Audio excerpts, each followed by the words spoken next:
Right. Good evening, people. It is Wednesday, April 20th, 2022. Welcome to the Keeping It Real Conversations with Sunshine. I am your host, Camila, aka Sunshine. We are live on Twitch, Twitter, the YouTube channel, Keeping It Real Conversations with Sunshine. Normally, I would be live on Facebook, but unfortunately, I have 9 more days before I get out of jail.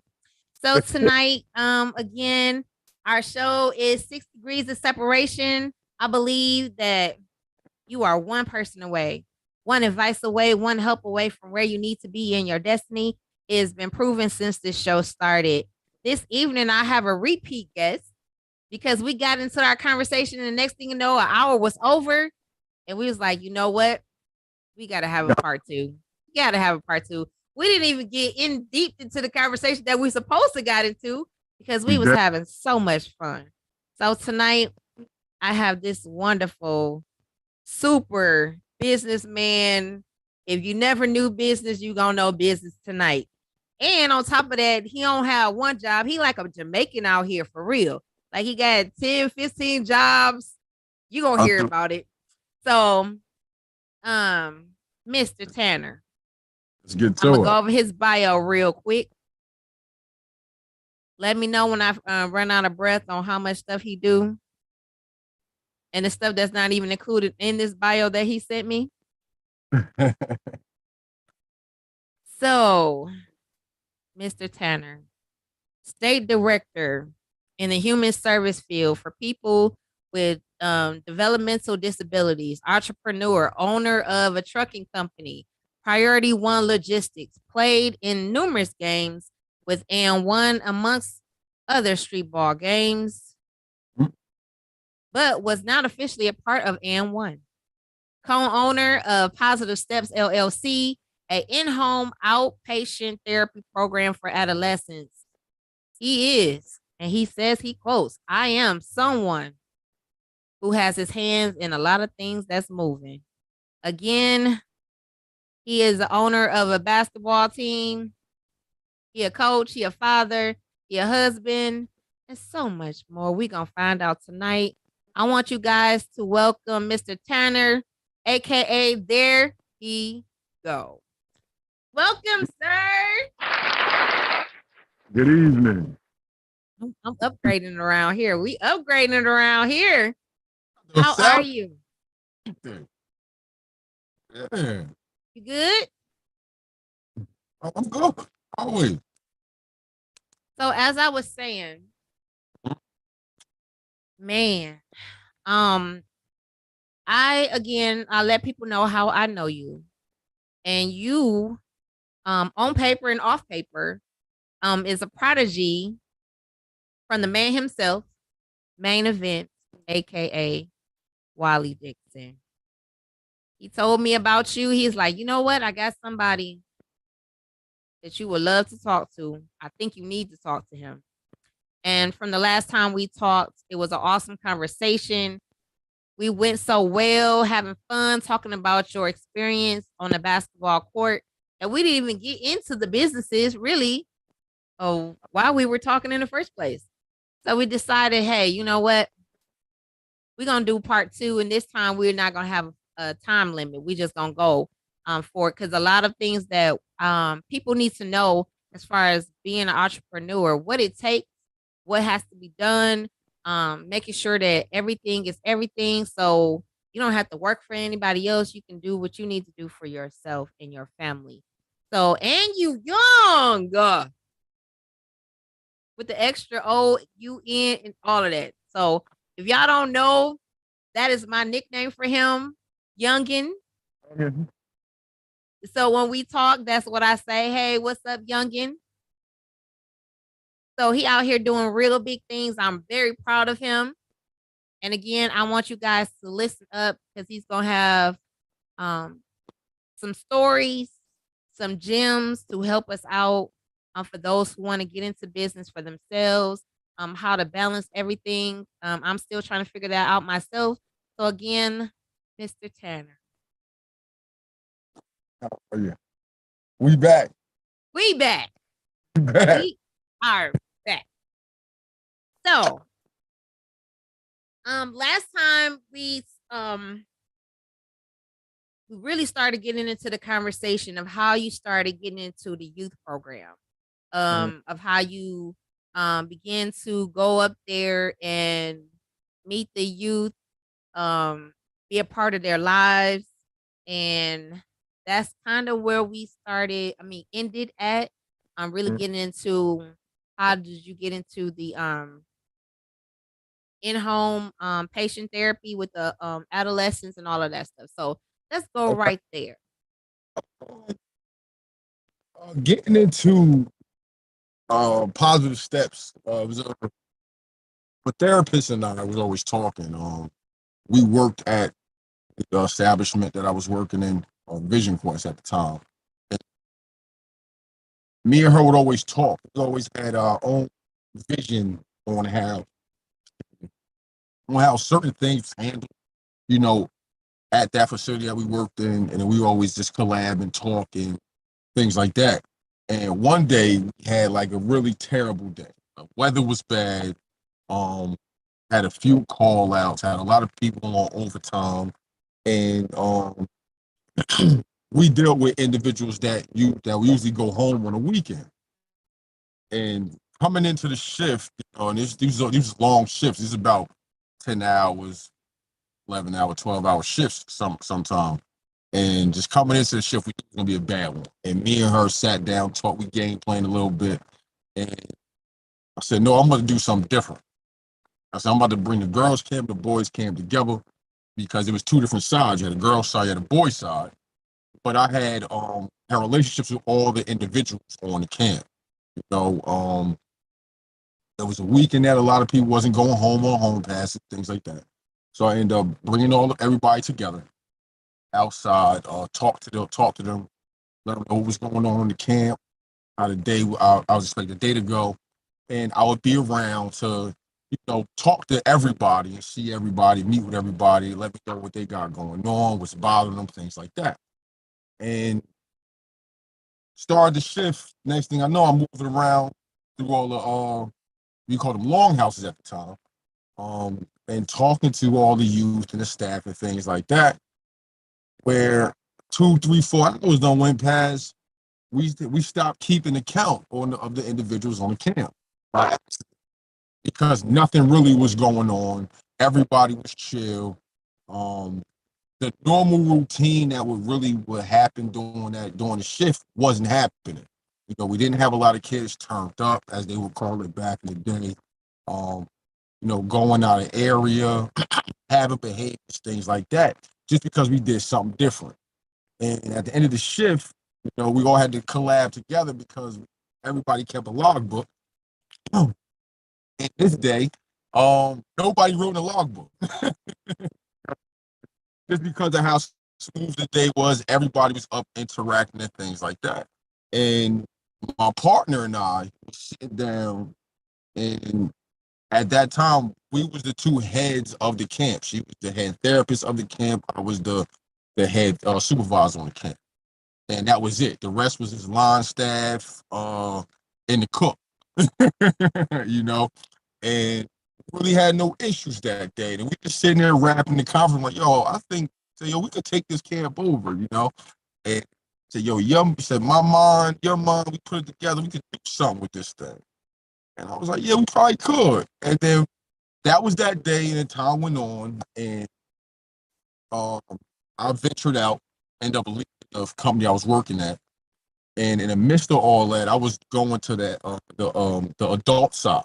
I was leaving the adolescent side and moving to the adult side, which was like the DDD side, developmental disability side. Okay, but I always had a passion for the youth because, like I said, the meeting we had, that's what drew me to that field. So we end up talking on the phone and going back and forth. Yo, how can we set something up? And we start brainstorming. And then next thing you know, we put our minds together. We talked and we end up going through the process with the state of New Jersey, filling out the paperwork, doing the homework, doing research, talking and reaching out to other agencies, things like that, and what we would need to, get the ball rolling. Mhm. had to meet with a couple lawyers and things like that. You know, out there. Took us a few meetings, but we finally got the ball rolling. Filled out all the paperwork that was required for the state of New Jersey at that time, because a RFP was coming out Mhm. at the end of the year. And we had to bid on it. We had to go to a few seminars and things like that. They tell you about it. It was about, I think the RFP was probably about like 1.6 at the time. And with those finances, you was able to um, acquire your facility. You can take on payroll. You could take on facilities and get everything up and running for the establishment. And that's what we was bidding on. And in the process of that, we went and took out loans, went and got um talked to a few finance people, got some financial backing and capital and things like that.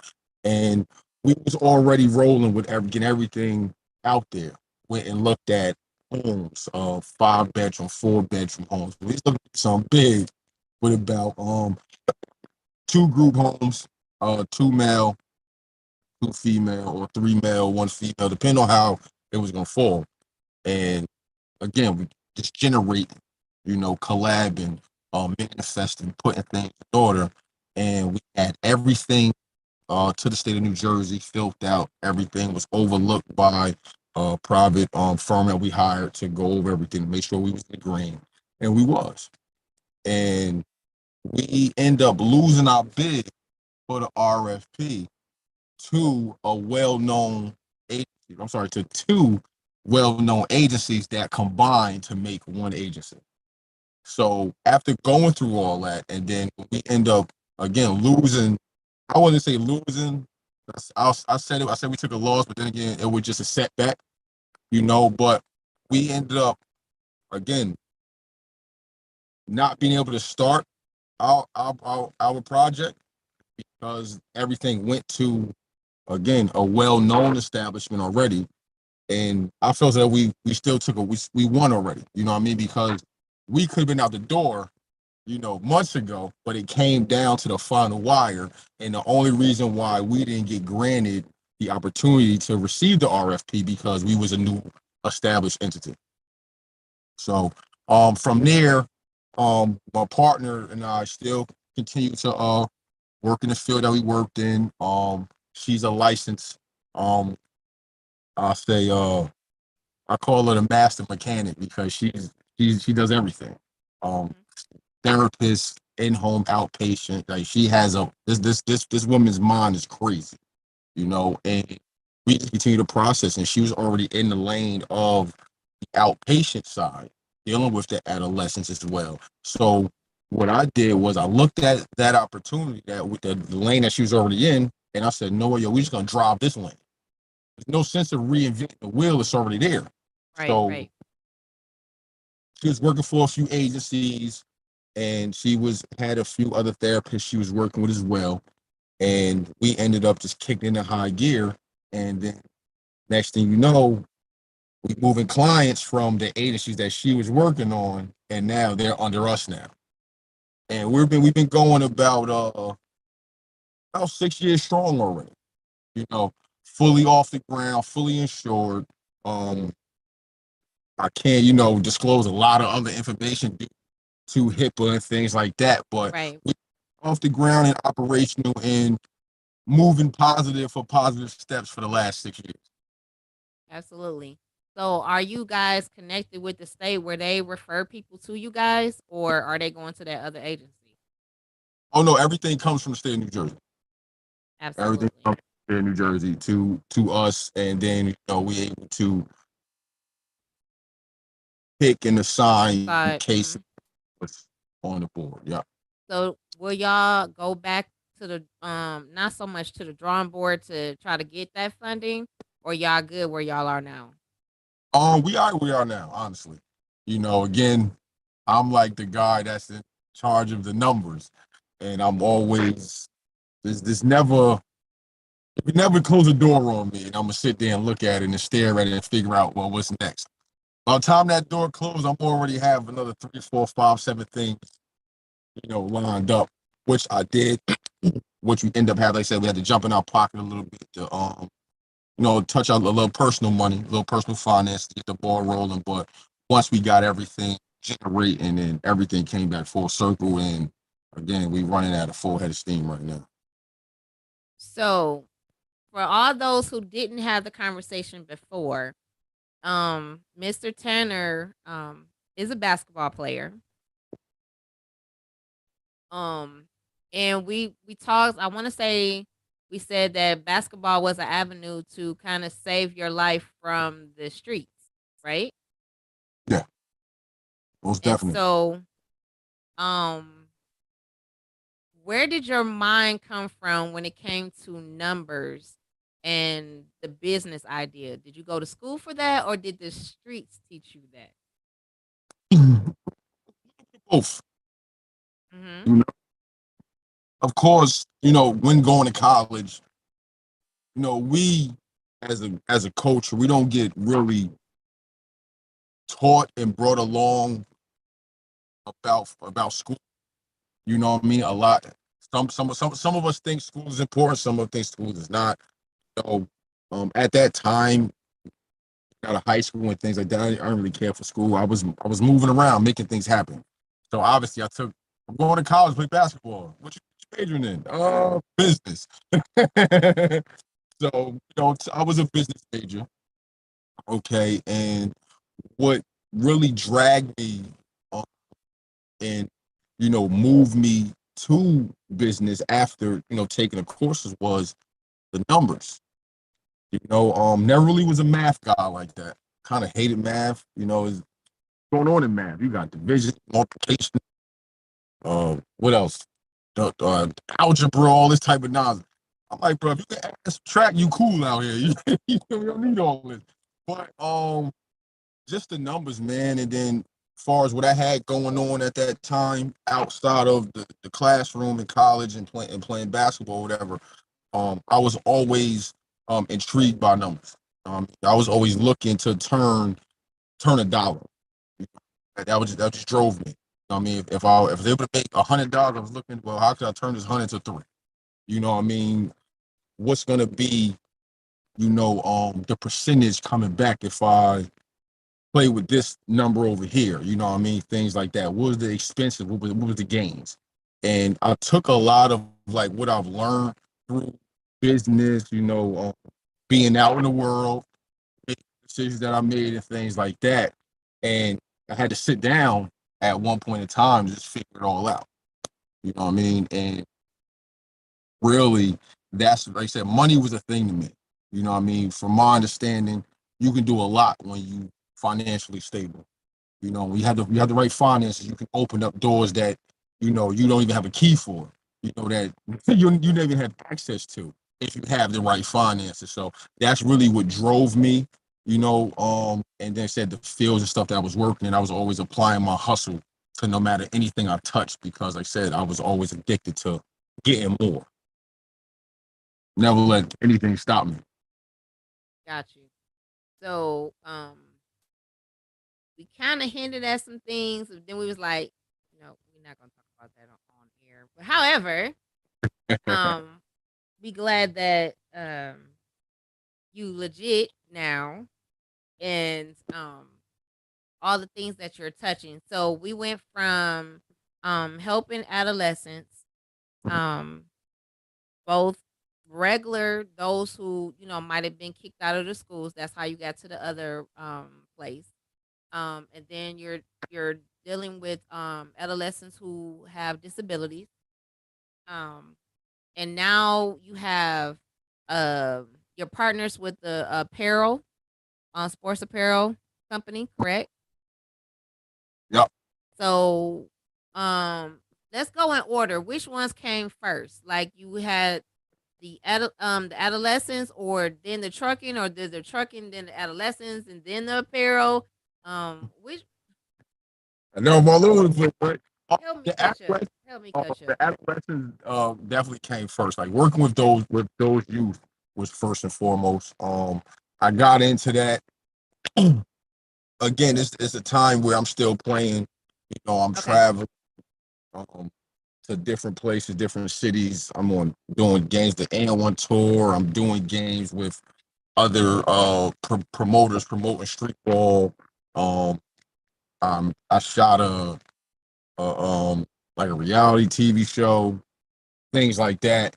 Um, I was doing a lot.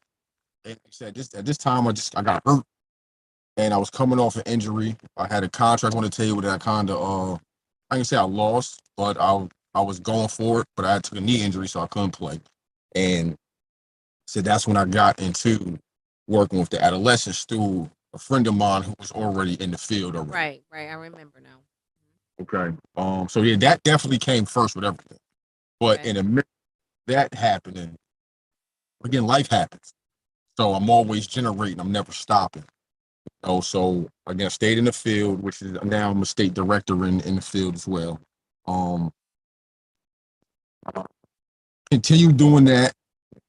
So got my company off the ground, and the apparel and the trucking thing kind of came around the same time, actually, because my trucking company only been off the ground for about going on 2 years. You know, I hit my year mark was September. Was a year for me. Um, Again, this is something that I didn't think about ever doing. I always had an idea about or picture myself driving a truck. I had family members that drove. My dad Mm-hmm. um, drove and things like that. So I always wanted to be a part of trucking. And then the pandemic hit. Mm-hmm. You know? And at this time, this when everybody's mind is just going crazy, because you don't know what tomorrow is going to bring. Right. Okay. And now you doing a lot of thinking, I had COVID early when it first, came around, and it hit me around like June, like May, June. Okay. And I bounced back from it. I had little minor symptoms, things like that. I was blessed, to be able to go through a short stint of that. But again, it had my mind going, and it's like, damn, I got all this stuff going on, and I had to look back at myself a little bit. And I was rapping with a friend of mine, and he always kept telling me, shout out to my man Rome, um, first priority trucking. He got me right. He said, yo, bro, you gotta get a truck, man. He said, I've been telling dudes, what I mean, they gotta get in this truck lane where it's at. I'm like, what you mean? He's like, bro, go get you a truck. I'm like, bro, I ain't got my CDLs. But he's like, man, get you a truck, find you a reliable driver. All you need is one, man. You get one truck, bro, you'll be good. So I was like, all right, talked about it. And then from there, moved on the conversation. And ended up talking with one of my cousins about it. My little talking to one of my cousins, my little brother, my man. So y'all about to do this shit. He's like, yeah. I'm like, yeah, bro. Like, I rap with a good friend of mine now. We've been boys for like the last few years. Our son played basketball together. This kid, Andre Bursong, he's also one of my partners on the apparel company that we're dealing with as well. He was a driver. So I had rap with him about it, like, yo, bro, what you think about start a trucking company? You know what I'm saying? And give me 1 second, I get this. I got to hand something to my driver. Give him this. But the fuel, the 100 ask for the tool. All right.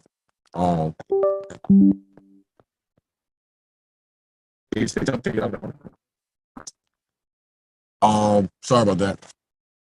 But Dre and I, we talked. We took a ride. We was talking. He was like, "Yo, bro, listen." He said, "You get this truck running. You want to do this thing? I give you 2 years." He said, "I guarantee you 2 years." You know what I mean? From that point on, um, I'm looking at getting my own truck, getting up and running, things like that. He said, "Yo, yeah, I give you 2 years. You show me the business and get my truck running up under you." I'm like, "Say no more. That's easy." You know what I mean? And again, this is me saying it's easy at that time. I'm like, get a truck. You have a truck. You get loads, you get out of here. You know what I mean? And the money coming. Yeah, it don't work like that.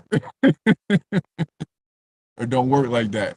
But again, did my research, um, acquired funding that I was needed, um, purchased my first truck, which was a white Freightliner Cascadia day cab. Got that thing, um, got it down here, got it put in my driveway, go outside and look at it every day, like I'll put a truck. And from there, we got running. We got running. My first contract was a company called ICM, which was a frozen food company they was pulling for. That was leaving out of Burlington Township, New Jersey, going up to Bedford, Pennsylvania for Walmart. And we was pulling freezer trailers up there three times a week at first. You know, everything was running fine, everything's running smooth. And then the numbers started coming in. I'm just like, hold up, man, I need more. Y'all need more loads. You know, I was ended up working out a deal. Brokered my first deal with these guys on a Sunday. And by that Tuesday, we even had my first full contract with these guys. You know, everything was running smooth, everything was running fine. I said, y'all need another truck. So I reached out to my people who I bought the truck from. Said, yo, man, you get any type of equipment, call me. I want it. You know what I mean? He called me one day like, y'all got a box truck for you. 26 footer, got a lift gate, got a brand new motor, this, that, and third, all the bells and whistles is yours. How much? He gave me a number. I said, yeah. He said, yeah, bro, it's ready to go right now. I said, I'm calling right back. And to think about it, you know, put some numbers together, things like that. And the next day I went and bought it. Went and bought it. Was sitting for about a good month because I didn't really have the avenue for that yet because I was so focused on just getting my first tractor off the ground up and running. Mhm. And in the midst of all that, I had sent everything over to Amazon, FedEx, UPS, the United States Postal Service. I was reaching for those type of contracts coming into the lane. You know, let everyone know what type of equipment I have, what type of insurance I had, things like that. And all my response I was getting back was, "Yo, you great, you meet our criteria. We'd love to bring you on, but you're new." I didn't know that you had to have been Experience. established, Yeah. you know, with your motor carrier number, your Department of Transportation number, and things like that. A lot of these companies with contracts want you to be established for at least 6 months. I didn't know that. So you know, shot me down a little bit, have my hopes up a lot, you know, but I had to go back and start thinking again. You know what I mean? What can I get in? Because it's so much freight out here that got to get moved by a truck, you Right. know? So end up again doing my research. The truck I just bought now is now sitting 2 months. You know what I mean? Um, End up reaching out to a few brokers, talked to a few guys, and I reached out to a fellow trucker of mine now who's been running. He told me about an app, so I downloaded the app, uploaded my truck on there, uploaded my information on there. He said, "Yo, just post it, man." He said, "Look, all he can say is no." He said, "Man, they're gonna call you. You're gonna let them know what type of equipment you got. You're gonna let them know if you can run it or not." And he said, 9 times out of 10, they're gonna say yeah. He said, "You might get a few that's gonna be like, man, you're too new. We don't want to run with you. We don't want to trust you. But yo, bro, put that thing up there and run this shit up." I was like, all right. Download the app, put my equipment up there, put my information up there. Um, this probably around like 2 o'clock, and at this time, you know, start smoking, you know, roll something up. I was sipping on. I think I was drinking at this time. I was drinking like a nice uh type of wine I was drinking at this time. Can't think of it. Like a nice, but it was good. I can't think of the name. I was gonna shout it out, but at this time, sipping on that, and my phone rang. Weird number called me. I was like, all right, hello. What's going on? Is hey, it's Ty with the priority one logistics. I'm like, yeah. My first reaction, I'm thinking, My driver done hit some shit up at the Walmart. Like, what the hell going on? And he was like, "Hey man, listen, I got a few loads out the area. Do you drive to New York?" All the truckers I talked to, the game, yo, you don't go to New York. You don't want to go to New York. You can make a lot of money outside of New York. He said the area that you're in, you can make a lot of money going south. Delaware, Maryland, Virginia, things like that. But again, I had this truck sitting for 2 months. This guy just called me. I'm like, man, I'm ready to go. Where's going? I know New York is stuffing. I'm on it. He's like, yeah, I said, bro, I'll take it. I don't care what I got it. He said, bro, I haven't tell you the rate yet. I said, bro, whatever the rate is, I'm on it because I want to get in this truck. I want to, get it running. So he sent me to Brooklyn. Says an Amazon load, going to Brooklyn, 3 post office stops, 6 pallets. I'm like, 6 pallets? That ain't nothing. Said 2 pallets stop. I said, well, now I'm doing the numbers again. I said, well, it's not that much weight on the truck. I'm not going to kill that much fuel on it. Going to the city with the toll and things like that. I said, I could do it. He said, yeah, well, the run started at 2 o'clock in the morning. I said, oh, shit, 2 o'clock. It's like 6. So I said, all right, man, I'm on it. Get off the phone with him, shut it down, uh, wake up, jump on. He said, this is my phone. Did the run, went to the Amazon, picked it up, making my way to New York City. Drive. I don't have got the regular radio in the truck yet. I don't got no Bluetooth in there. I'm listening to commercials and from South Jersey to North Jersey, the radio station changed and things like that. I'm just driving, got the window cracked, up, rolling. Uh, through New York, made it through my first 3 stops. It was cool. You know, uh, Left New York City probably around like 9 o'clock in the morning. Took me about 3 hours to get back home because of traffic. But outside of that, uh, that right there gave me the green light and felt comfortable, and from there, that's when I really got the ball rolling with the trucking thing because I was able to touch it. I was able to get in this truck, I was able to go get this load, and I was able to deliver it and see everything through.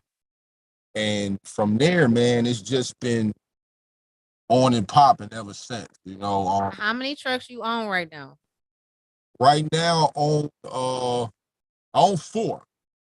I own four. I two have 2 day cabs, 2 Freightliner Cascadia day cabs. One is rolling right now. One is still in Virginia. I gotta go bring that back up here. And then I have a Peterbilt over the road truck. That's like the big sleeper truck with the bed in it. And then I have 26-foot box truck, fully equipped, lift gate, every air rod, everything. And like I said, my other day cab is waiting for me to go down there and pick it up because I didn't want to grab all my equipment at one time. They don't have no work for it. Right. So that truck is now. I just put a new motor in there. Just redid the whole inside. The outside's about to get painted now, so I'm actually excited because I'm thinking about I should have it up here, up in Jersey, and running by July. So that's like it's like my thing right now with me because I finally got like the contracts and things that I finally wanted, the lanes I wanted to roll in and things like that. And now I'm more comfortable to move around and branch out to do everything that I want to do with the trucking. Absolutely. So now you're a owner of a successful logistic company, and as you can see, for those who don't know, his mind is still running. Like, okay, what's next? So, um, so now you're talking about the apparel around the same time. So how did you get into that? Um, like I said, my guys, Kenny and Dre, they already had things established on there and what they was trying to do with getting the t-shirts and getting clothing, getting things out. And again, this is around the same area. So the pandemic area opened up a lot of minds for everybody, and they was looking to get things out, t-shirts, and was saying things that they was trying to do and things like that. And again, in the midst of all my walks of life at the moment, so I'm already in this lane. I did apparel already. I had my own there he go clothing. I had t-shirts, shorts, socks, headbands, things like that, which I was marketing and selling overseas. So I'm kind of was in that lane. I dealt with a lot of sponsorship as well, being Adidas and Nike and things like that. So I was already knew the avenue and how to market and things like that. So I end up talking to those guys, and it's like, yeah, man, we trying to do this. I said, yo, all right, well, I got a lot of ideas. Got a lot of things that can help you guys get to where you're trying to go. And so, all right, bet. So we end up meeting, we end up talking, and again, kept talking back and forth, and brainstorming and things like that. And he's like, yo, man, I want you to be a part of this. You know what I mean? Like we feel as though where we're trying to go with this, um, you are somebody that can help us get to where we're trying to go. I was like, all right, bet. No problem, let's do it. I mean, company is Gauntlet Athletics. Uh, Started as a t-shirt apparel company. I had it t-shirt on, I think when we was talking, our first meeting. I might have had a t-shirt, I'm not sure. But t-shirt company, but that t-shirt company is branding. You know what I mean? Gauntlet is a lot of things. Oh, it's a apparel company, one. Um, it's a workout regimen for youth in our area. You know, and this is high school, middle school, grade school. Um, it consists of a number of series of athletes, coaches, mentors, um, people of importance. Okay, that's looking to give back to the urban area, to our area through sports. Again, whether it's football, basketball, that's what all we're catering to right now, because that's what we have in our lap at the moment. But looking to branch off into soccer, baseball, whatever the case may be, when that time comes. But it's also branded for a 1v1 league that's in this area. We're the only um, entity in this area that is putting on one-on-one live stream, uh, no holds barred basketball game. And this is something that's going on in the urban areas that's real big up in North Jersey, out in Newark. Got guys out there, Philly, Baltimore, down south, Midwest, things like that. These are things that's happening. Are the only mainstream uh, branding company in this area right now that puts on um, one-on-one games on a card style like boxing. You have your preliminary games, you have your heavyweight games, you have like your prime time games and things like that. So we're doing a lot. Got a few men's leagues in there.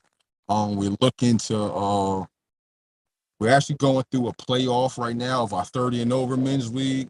We have an unlimited men's league, which is now in the second season as well. And that's going to get ready to wrap up. And we're going to go into, we're looking to do a summer segment, which is going to consist of all high school players. Okay. And then it's going to have another segment consist of all college players and overseas players and things like that. It's going to be sanctioned through like the NCAA and things like that for these guys to be able to come play and work out while in the off season without going out to the parks or these other playgrounds and things like that and potentially being hurt. Hmm. Interesting. So, so are y'all doing like your clothes? Is that like 2X, 3X, or is it actually your number? Oh no, the clothes is definitely gonna be X's and L's and S's and M's and you know. Okay, I'll tell you what I need afterward. Um, okay, so we got the adolescent, we got truck, got the Mhm. apparel, something else. What am I missing? Is it something else? Okay, so you're coaching Yes. the basketball. I knew it was something else. I'm like, I'm missing something. Okay. So now you have your own basketball team. Is it AAU, right? We have an AAU team. It's called Burlington County Elite. Uh, Dre Birdsong, which is, it says my partner also is the lead driver of the trucking company. Um, Me and him, we came together. He said a few years back. His children and my son around the same age, and got together for the AAU team that our kids participated on, and being a part of that organization actually opened up our eyes with a lot of things in the AAU atmosphere Mm-hmm. because outside looking in. So we're on the outside looking at how everything is ran, the process. We agreed and disagreed through a lot of things. Um, but we also just supported because it's something that our children was involved in. But at the end of the season, him and I had spoke like, yo, it was him, myself, and another gentleman who passed away. We spoke about starting our own program the following year. And yo, let's do it. I was like, all right, bro, yo, it's about to be winter time. Kids is gonna play football, things like that. Yo, come March, bro, we gotta get this thing rolling. Hey, bro, we gonna do it. We gonna do it. So the years go by, and now it's coming up to spring season. What we gonna do? I said, bro, I told you, man. Once you got it into my head, bro, this shit ain't gonna stop. My brain keeps going. Like my brain never stops. It's like a vacuum. So as long as it's running, it's sucking up things, it's processing it, and it's gonna get ready. It's gonna put together and come out at the right time. And March came around. I'm sorry, February came around. I'm like, yo, bro, we gotta do this thing, bro. I'm about to register this company. Um, and again, this is right after I got my trucking company off the ground. So I already went through the logistics and everything for Priority One Logistics. And I said, yo, I'm just gonna sign the same process for the AAU team. So fill out the paperwork, contacted the firm I use to handle my my trucking company. Same process. I said, yo, Dre, what you think about the name of the team? He's like, yo, we trying to come up with so many different type of names. I was like, man, Burlington County Elite, man. He was like, yeah, he said, I like that. So yo, BCE.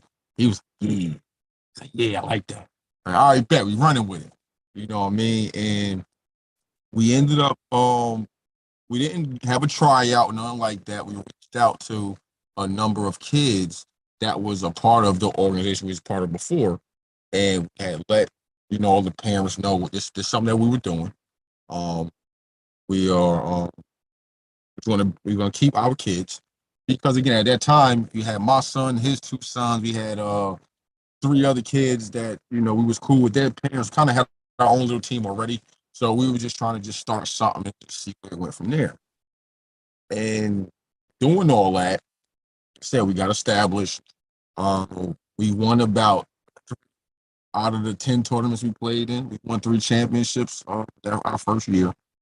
And so we stuck with it. And we just said what we're going to do is every year we're just going to see what we can add and, you know, grow from the previous year.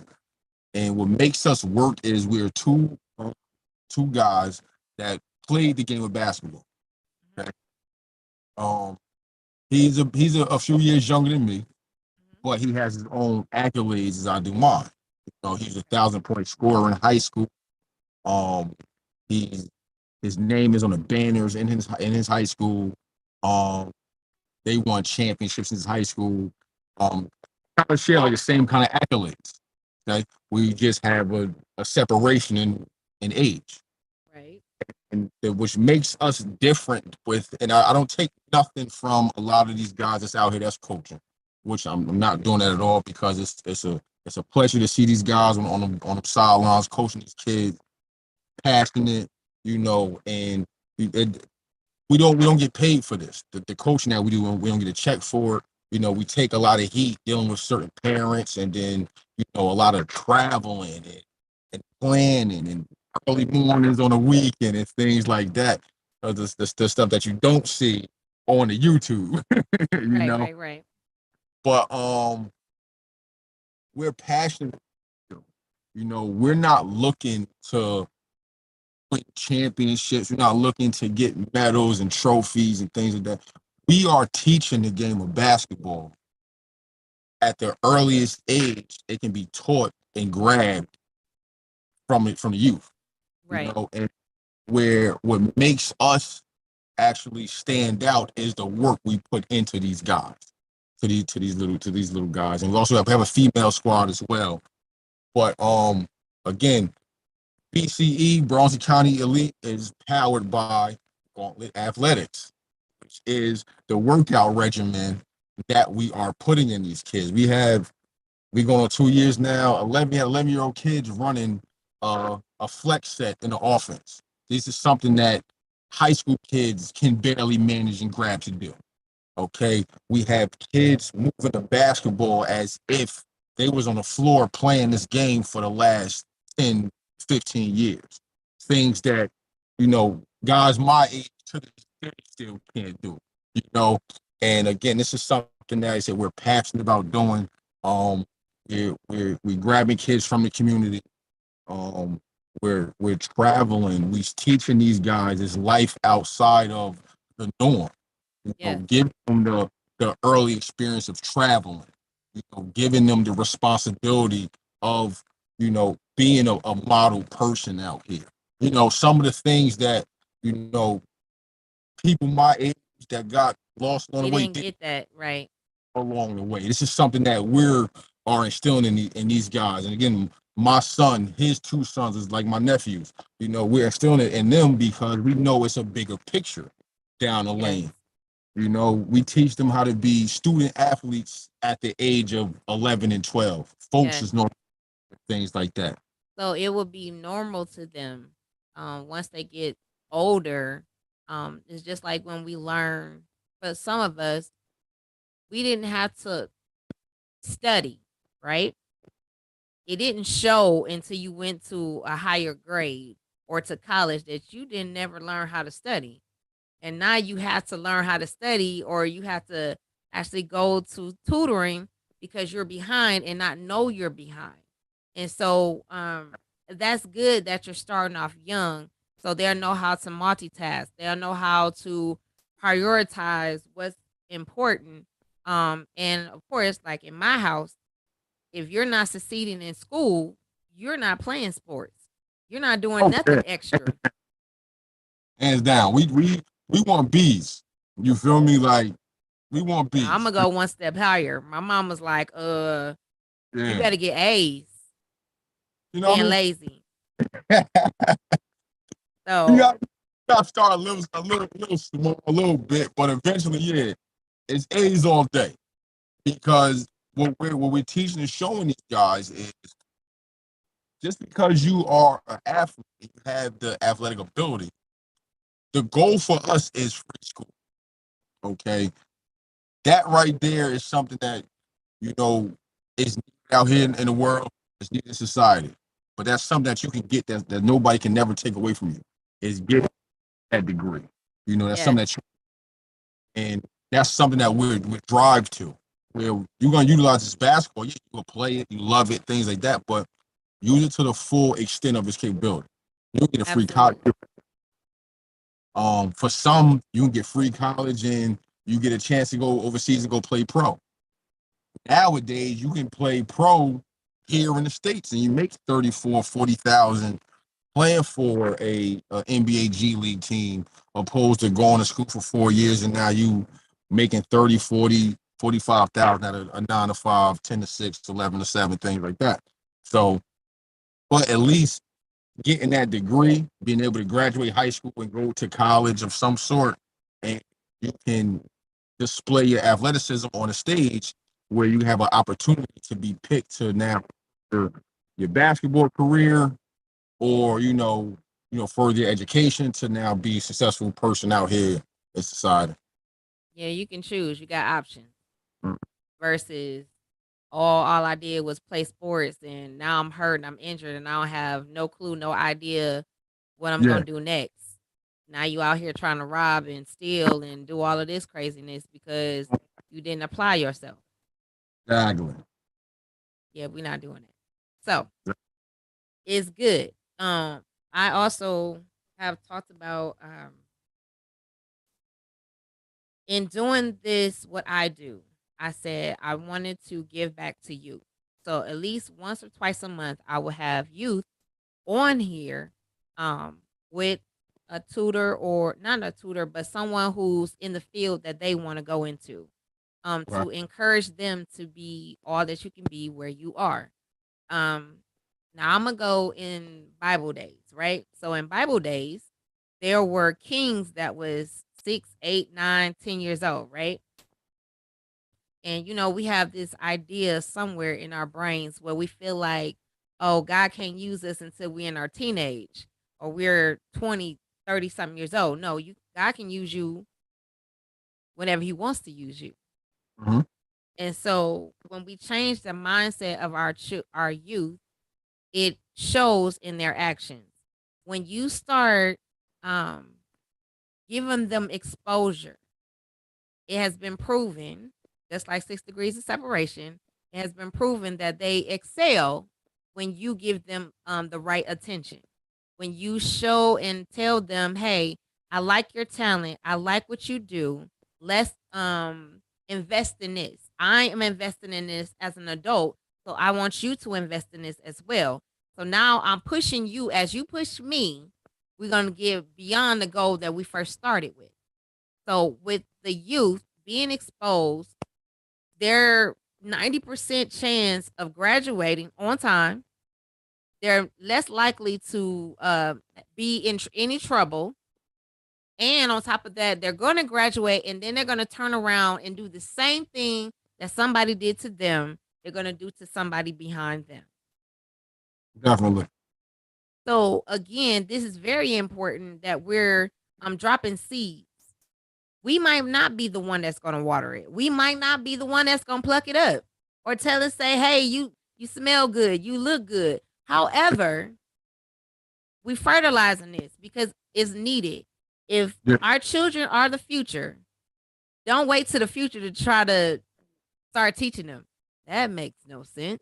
we can, man. You definitely got to do it as early as possible. Have to be proactive, and that's one Absolutely. thing. That's a word that gets put on the wayside a lot. You know, the word proactive because people like doing things off a reaction. Like, well, this happened, so now I gotta do this. How about prepare for this to happen? It might not happen So now, but I get it a lot about being on time, right? Mhm. So I'm an early bird. Not early, like say in the morning, but wherever I need to be, I'm always there 15 to 30 minutes early because now I have given myself reaction time. Okay. If I had to react, I have enough time to react and still get there on time, right? Amen. So this is a ritual. Sometimes I have programmed myself so much that I get nervous when I'm not even there 15, 30 minutes early. So wherever I go, if I'm there right on time or if I'm a little late, something happened. Mhm. So you know that about me. So this is where I'm at every time, every time. So I was around people who are in the military. Their thing is if you show up on time, you're late. Wait. So of course, when I'm looking at you and I'm here early and I'm like, that don't make no sense. Now I'm the one watching you versus somebody watching me because no, you're never gonna be watching me because I'm there before you are. Exactly. I didn't had a conversation. I didn't got my stuff, my area all together. I'm sitting there while you scrambling, running, forgetting stuff because guess what? You didn't prepare. You didn't do Go. all the stuff that I would say normal, supposed to be normal people do. Prepare. Nothing catches me off guard. And if it does, I have enough time to react. right? Oh, So I get this all the time, even with exposure with youth. I'm like, baby, your time is precious. That is one thing you can't get back. Don't waste it. and that's one thing that you know, after, you know, moving around a lot, you know, engaged in all the things that I've engaged in, and you know, one thing I was actually told and I really thought about was somebody told me you need detachment. Okay. With rational detachment. Okay. This is something that everybody on the face of this planet, no matter what it is, you need. And it's overlooked every single day. Because everybody has that time where their blood is boiling, the temperature done rose, and the smoke coming out the hand is getting like this or like this. And you want to punch someone. When you hit that point right there, that's when you need to go ahead and just detach yourself. Okay. And rational detachment is something that I actually talk about when I do trainings and things like that um for people. Separation. Okay. You that time to yourself. All right. With a lot of people, out here working in the world and they working two jobs or one job with the overtime or three jobs, whatever the case may be, or just putting so much attention to something. All right. You need time to separate yourself from that so that thought process isn't, activated and you just so focus on that right there. You need time to let that process. Mm-hmm. Okay. Kind of put your mind elsewhere. So what you created, or if whatever seed you planted, you gave it time to get watered, you gave it time to grow so it can, flourish into something. All right. So when it comes to people that work 40 hours, 60 hours, 80 hours a week, sometimes some of these folk out here working crazy. I gotta get this. No, I gotta get this money. I gotta hit this number. This gotta get paid. This gotta get paid. If you're killing yourself all week, all right, when are you gonna have time to take care of yourself so you can kill yourself all week? People don't, and something I started doing a few years ago. Again, I had to wake up, get my mental right. Going to get massage. Something I just woke one day. I'm gonna give me a massage. You know what I mean? And start doing that. Once a month, going to get me a full body facial. Everything. I'm sitting there, got the rope. I like this. You know what I mean? And then that was like my me time. That was my rational detachment, detaching myself away from my everyday life that I have going on. Yes, all this stuff that I'm involved in is still going to be there. Still going to be there. Never going nowhere. But I feel as though I needed that time to just separate myself so I can take care of myself so I'm able to manage everything that I have going on. Mm-hmm. Okay? And that's something that actually, again, get pushed to the side by a lot of people. Or when it's being done, um, the negativity is attached to it. Prime example, female, all right? A lot of females, you're female, you like, taking care of yourself, hair, nails, feet, going out to dinner or going out with the girls, reading a book, whatever. What I mean? Those things are needed. Guys, they go out to a bar. They might go play some ball, shoot some pool, bowling, take a ride, whatever the case may be. Those are things that's, again, needed, where that get frowned upon. Of like, well, why you got to go do this in couples? Oh, well, why you got to? Who you doing that for? They doing it for themselves. They need that. That's that me time. That, again, time you can't get back. You need that so you can, continue to process and progress and go further. You need to take time out for yourself so you can put your mental at a state of mind so you're able to do what you. Especially when you're in an area where you give a lot, you Yeah. have to be replenished, poured into. If it's not going to a service, if it's not just like you said, going to get a spa treatment, um, whatever it needs to do. If you go take a meal by yourself, whatever it is, because again, you're always being pulled on, especially when you're a giver. Um, and those are the things that again we're all looked over because we look at whoever we idolizing after, we never see the downtime part.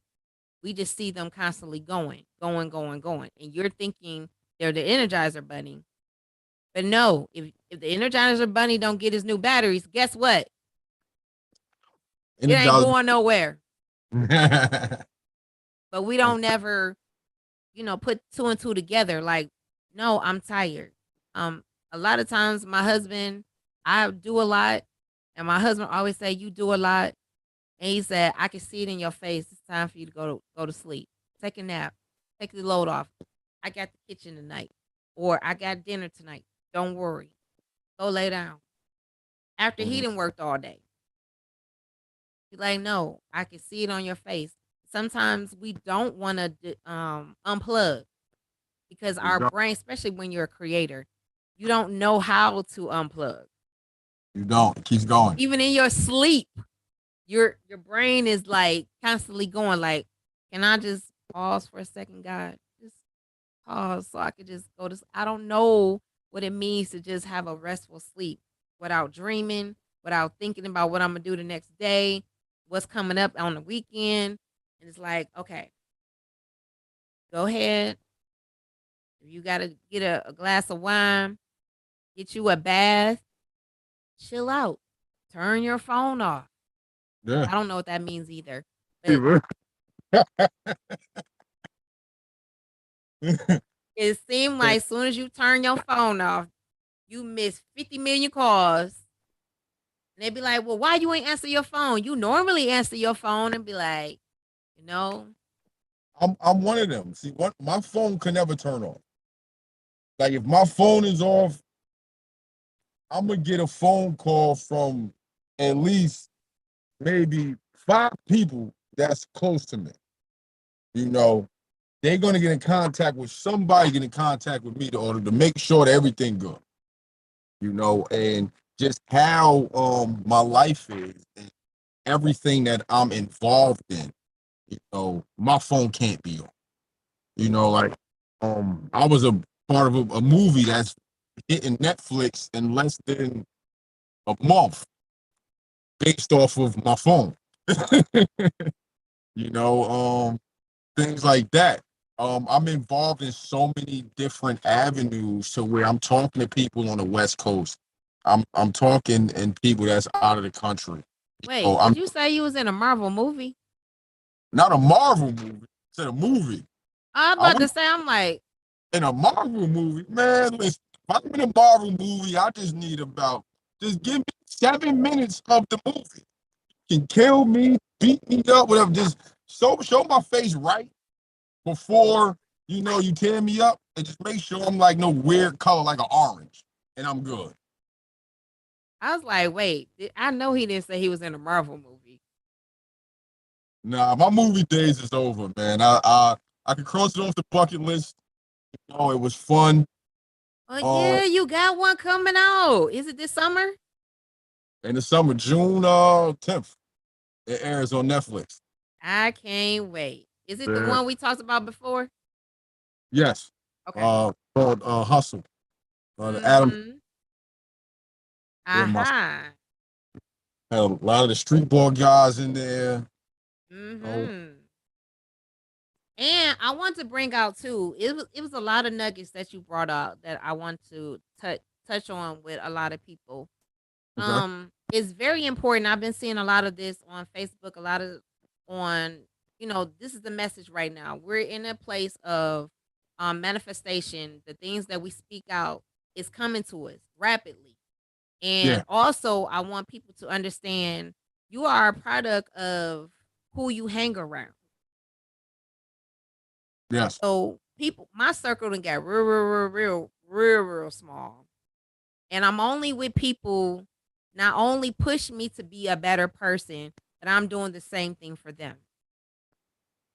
So if Got you I don't have time for people who don't want better for themselves. exactly. You can't. You know what I mean? One thing I always say to people, you know what I mean, if you know where you're trying to go, all right, you know where you came from, you know what it takes to get to where you're trying to get to. You have to surround yourself with people that have the same intentions as you. All right. If you want to be around uh, mechanics, you want to be a mechanic, you're going to surround yourself around mechanics. They're going to teach you the good, the bad, the ins, the outs, the ups and downs, left, right, diagonals of being a mechanic. That's how you're going to learn. All right. If you want to be around, you want to be a chef, you want to hang around people that's cooks, things like that. They're going to teach you the ins and outs and everything of being a professional chef, cook, uh, restaurant owner, things like that. You have to do that. You can't sit here and say, "Yo, I'm gonna be an entrepreneur," and continue to just go clock in every single day and don't think about stepping on your own too or speaking to somebody to get that knowledge and get the understanding of how to do how to do so. And that's one thing we as a people, us as a culture, we tend to hang around and listen to the people who was just with us from a baby until we got to adult just because we have a relationship with them. But deep down inside, we know where we're trying to go. That person can't go. And we don't be strong enough to let that person, hey, look, I'm trying to go over here. You can't go with me over here. We still here. But where I'm trying to go, I can't take I can't get there with you right now. You know what I'm saying? And that's one thing that, definitely needs to be addressed. But the only person that can address that is you, yourself. Because if you really wanted to get to where you're trying to go, you're going to do whatever it is to take to get there. Right, wrong, and indifferent. Whether you're going to hurt somebody's feelings or you ain't. You know what I mean? Deep down inside, the only person that should matter is, and that's Absolutely. um, one of my hashtags is be your own engine, and people always ask me, what that mean? What that mean? What that mean? Me, I'm self-driven. Okay. Nothing can drive me to where I'm trying to go. I do that. Not the time of the day, not the day of the week, not the weather outside, not the car I drive, not the shoes I wear, the shirt I wear, none of that. Only thing that's gonna push me to where I'm trying to go in person I can rely on 100% is myself. And that's one thing a lot of people put um put that energy into other people to get them there for them. Where all you gotta do is look in the mirror. That's your number one fan right there. Is yourself. And if you believe in yourself, that's all you need. You don't need nobody co-signature. You don't need nobody permission. None of that. You gotta believe in yourself. You could do that, you already win it. You already left the starting line. And that's one thing, because I just had a conversation with somebody earlier today on a Zoom call, um, about being an entrepreneur. Like, yo, how did you get to here? I said, yo, honestly, I just told myself this is what I want to do. And only person that can stop me from doing this is me. That's it. And that's one I wake up every day. Only person that's gonna get out there and get it is me. I'm the guy. I'm the guy that's gonna wake up at 5 to get there at 8. Or I'm gonna wake up at 9 to get there by 12. You know what I mean? I know I can ensure that this is gonna happen, so I'm gonna do it. Because I'm the only person that can do that. You know what I'm saying? And again, encouragement for entrepreneurs out there that's tuned in, that's listening, or that's just maybe thinking about jumping out on your own 2 feet. Man, the only person that you can let down is yourself. Only person that can stop you is you. But And again, what do you say about like those who the what if? Like, say for instance, of actually stepping out away from your 9 to 5, and you Mm-hmm. like, okay, we got bills, we got this, and it's not just you now. It's you got a family. Mm-hmm. But this dream, whatever this is that God put inside of you, because we didn't do that, and it's bigger than us. So it's like, not if the what if, like wishing upon a star type thing, but at the same time, it's like, I'm over this. I know I should be over here. I should be doing what I love to do every day, because this is what's fun to me. This is what matters to me. Even though I need this money, but this is what I want to say complete me. That's not the word. But everything else has fallen. Everything has failed. What do you say to a person who's in this moment of, should I or should I not? I was there. Honestly, I was there. Recently, um, I had all every piece of equipment I had in my fleet went down. Okay, every truck I had, every trailer I had, it went down at one point in time, where it was like dominoes. This thing happened, a flat tire. All right, cool. Get the tire, get it rolling. Got to get this load going. Boom. Next thing, hey, this truck is overheating. I get that fixed. And then now this truck, the clutch is going. Got to get that fixed. The AC is going. So I went through that, and this is something that, again, coming into trucking, I'm gonna speak on. Um, I was already ready to take my losses, if that makes sense. I didn't jump into trucking looking to make $1 million in my first year. Okay, not at all. I was looking to not have a high overhead my first year. Okay, but that didn't happen. I said every piece of equipment that I had went down. I ended up having to cough out about 30,000 for a motor for a truck that I purchased. Um, had the new computer equipment for another truck, a new braking system for another truck. All type of things. Where at one point in time, I was just like, "Yo, what the hell am I doing? Why am I doing this? I'm about to say, no, what, yo, this ain't it. I'm gonna just swallow my losses. I'm gonna just focus on my 9 to 5. Which was a 9 to 5 that was salary. I'm salary. So, and just focus on my therapeutic company. But it was just like, at the end of the day, I've already started. You know, in this, you're gonna have setbacks. You have to prepare yourself for those setbacks. You have to prepare yourself to step out on your own. You know what I mean? You do it in stages. I wouldn't tell anybody to just say, hey, just jump out the window and just hit the ground running. No, set yourself up. Um, Definitely gonna have to multitasking is the number one thing you have to do because, like you said, you still have bills, you still have your necessities, you still have um the things that you can't go without. So you can't say, hey, I'm gonna stop this thing and be a painter and I'm only getting income from my job and my painting job don't give me no money yet. No, you can't do that. You have to figure out and find out how to work what you're trying to do next into what you're currently doing now. Yeah, you got to change your sleeping patterns and things like that, but you still have to adjust. Okay. And again, you're always gonna have setbacks for everything. I mean, you have setbacks learning how to ride a bike. You jumped on a bike, you failed. That was a setback. You jumped on some skates. You know how to skate, you failed. That was a setback.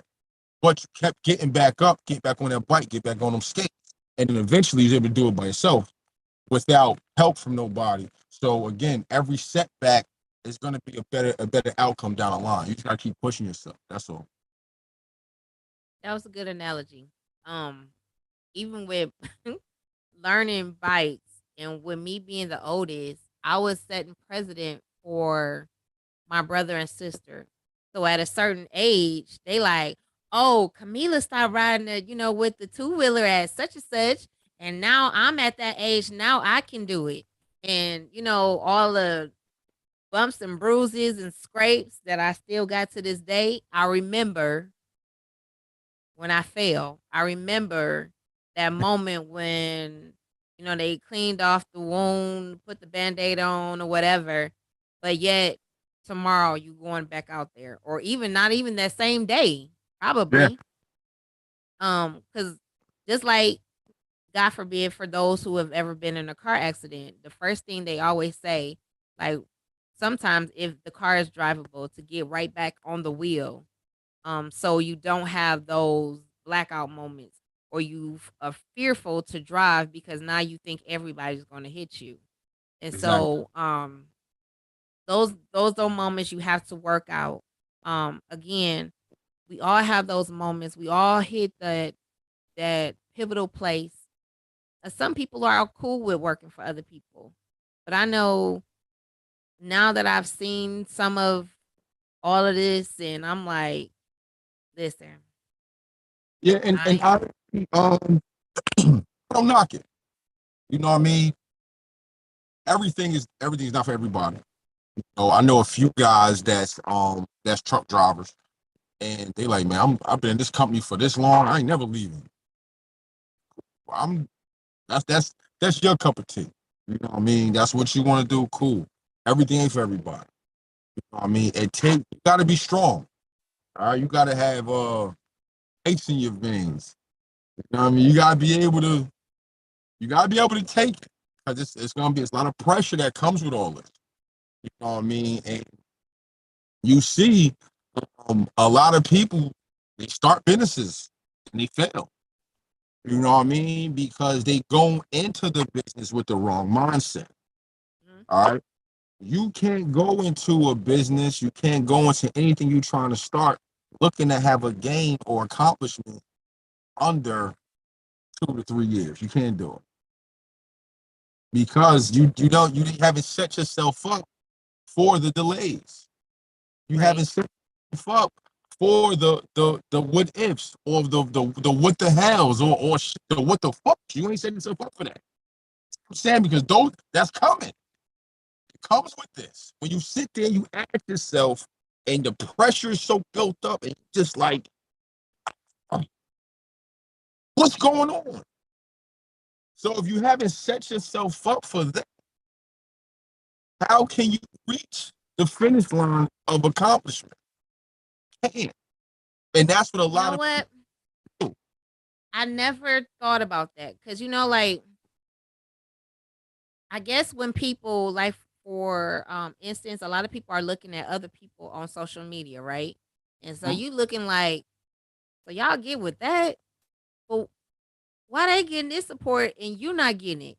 And then you be like, stay in your lane, wait your turn, right?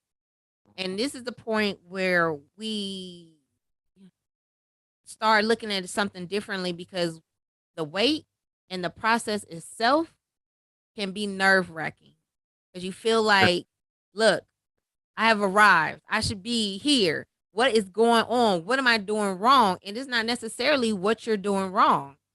It's just at the same time, again, sometimes that connection um comes at a right time where now that I have uh met someone like you, met someone like Wally, now things have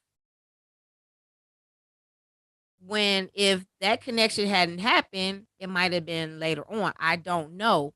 But again, all of these connections, all of these guests are for a reason. All of them. They're all for some type of reason. I find out more when I'm talking to them that we have more in common than we do different. But at the same time, you never know this until you have a sit down conversation.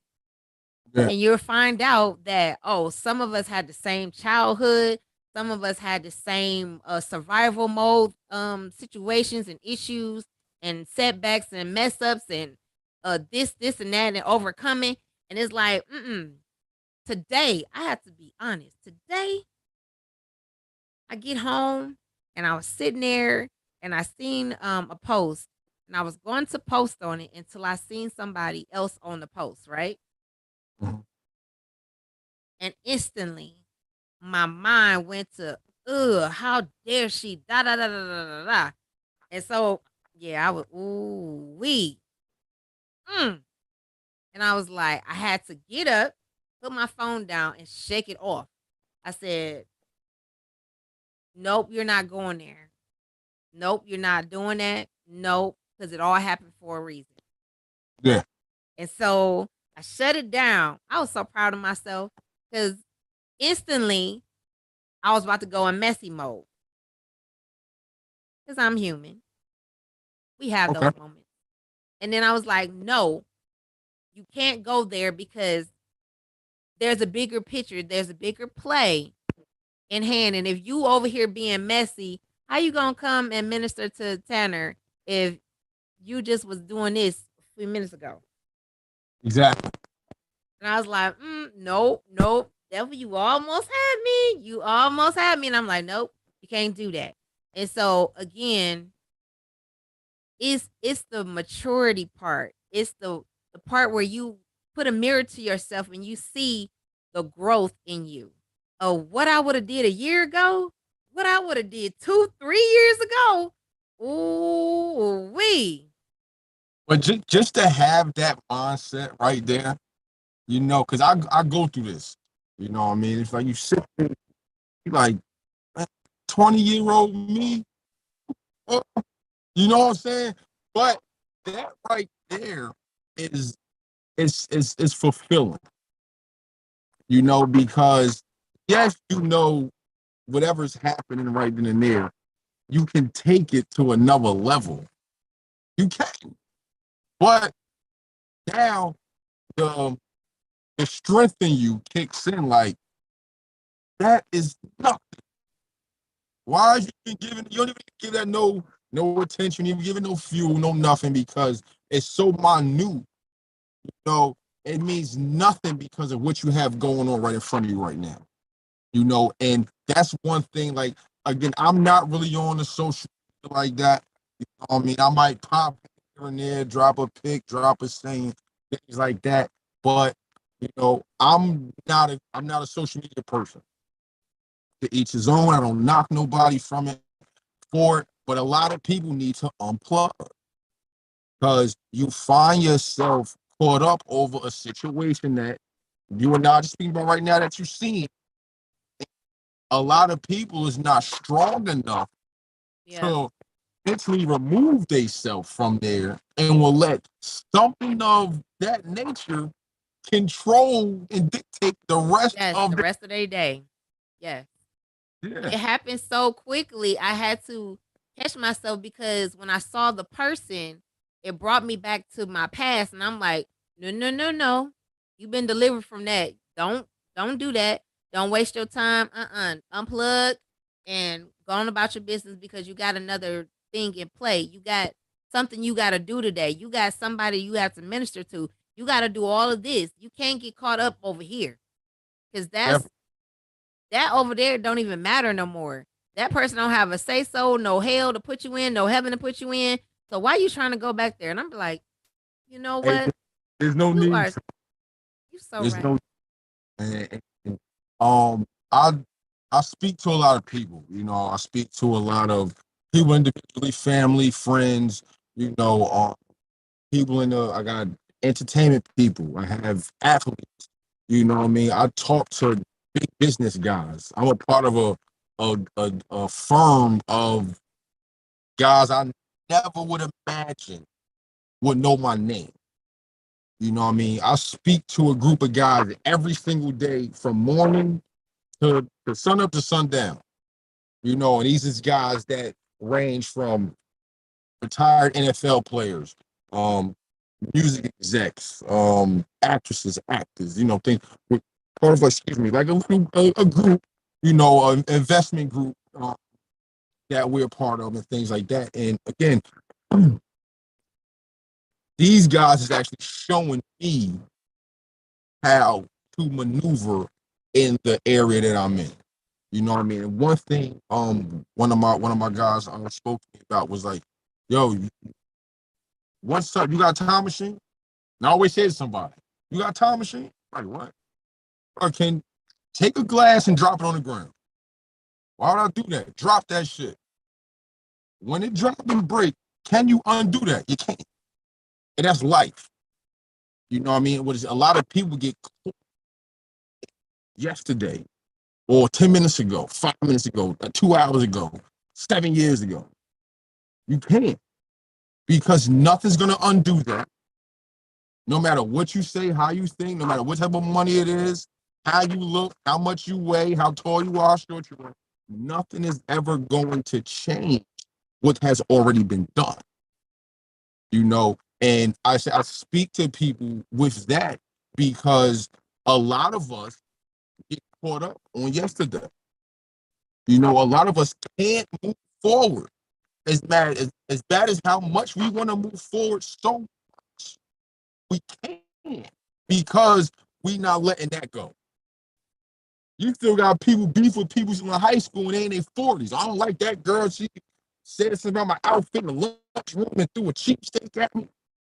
It was like 13, 15 years old. How you still Yes, beefing with that? You know what I mean? But and then that's how you get in your own way. absolutely.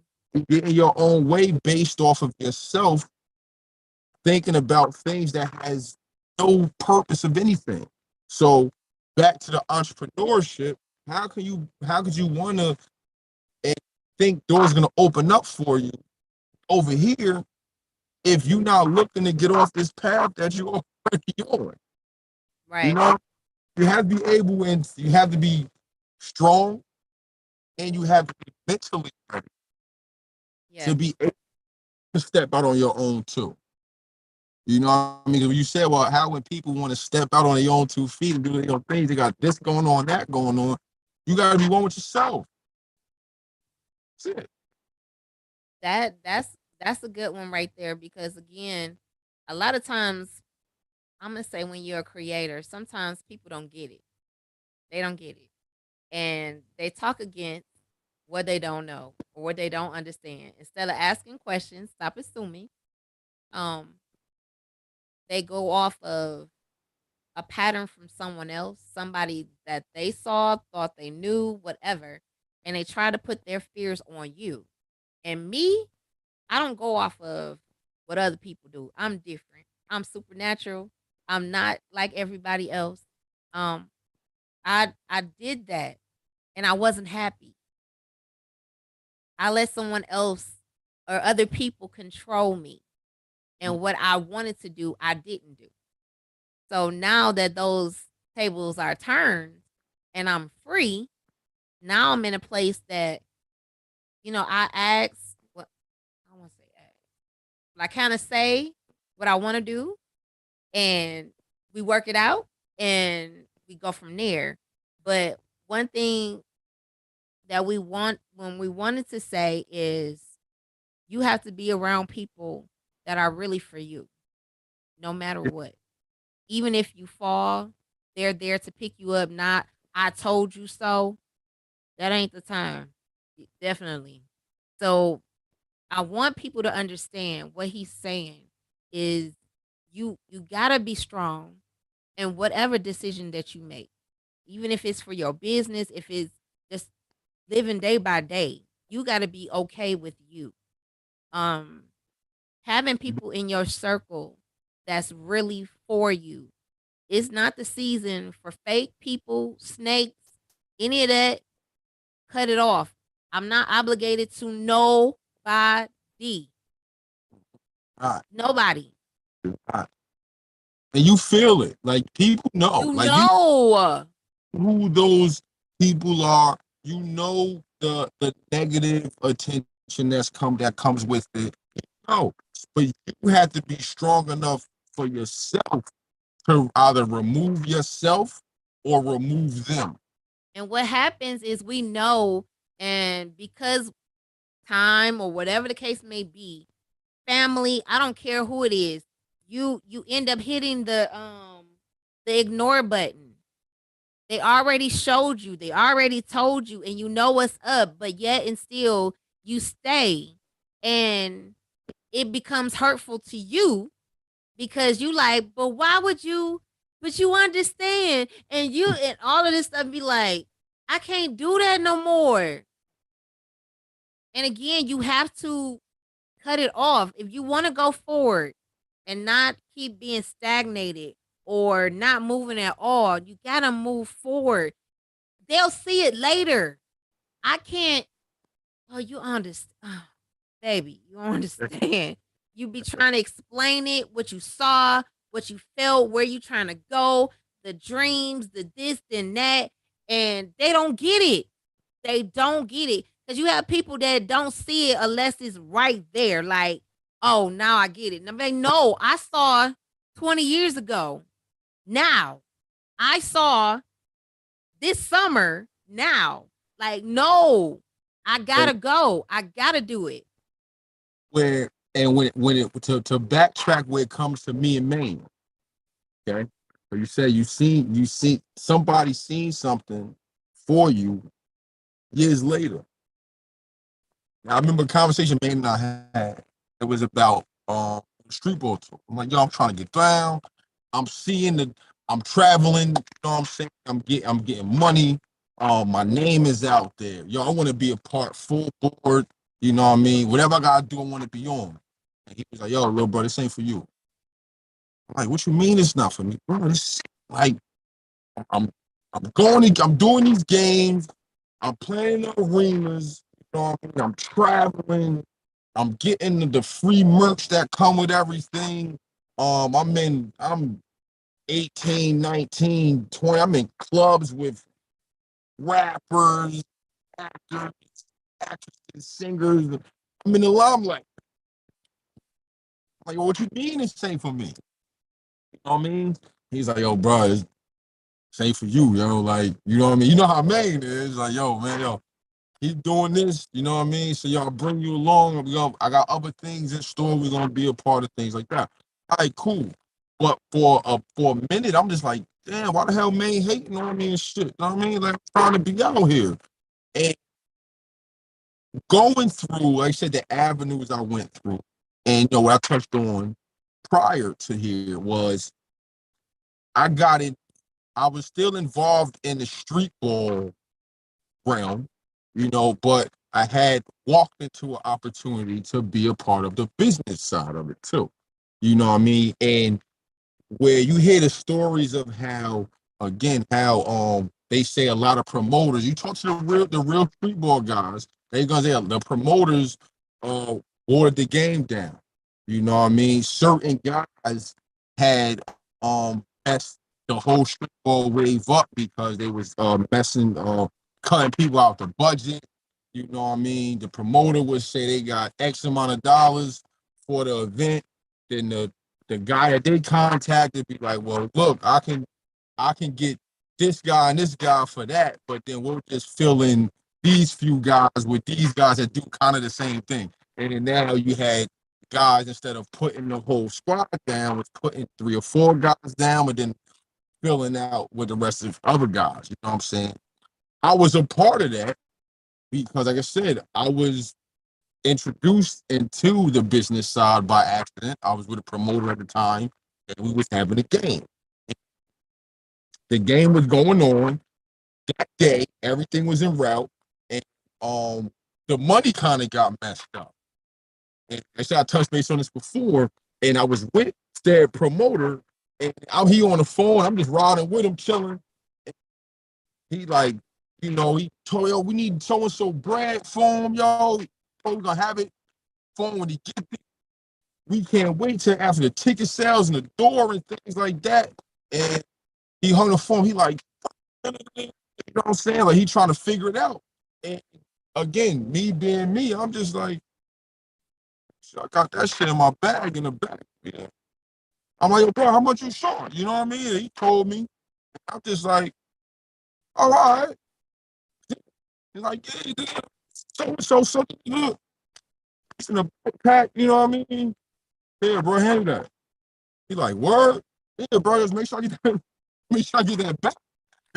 You know what I'm saying? But,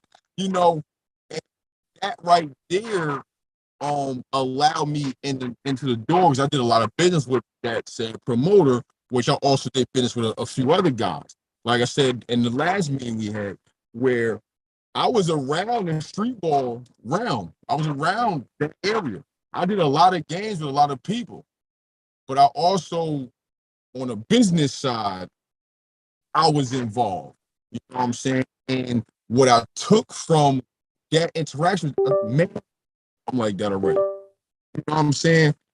Because now that I know everything about, excuse me, how one was and how things went down and such things like that, it was a lot of moving parts going on, where a lot of shadiness, a lot of lost wages, a lot of nonsense that was going on, and me being young at the time, wanting to be a part of that, he didn't allow me to get involved with that.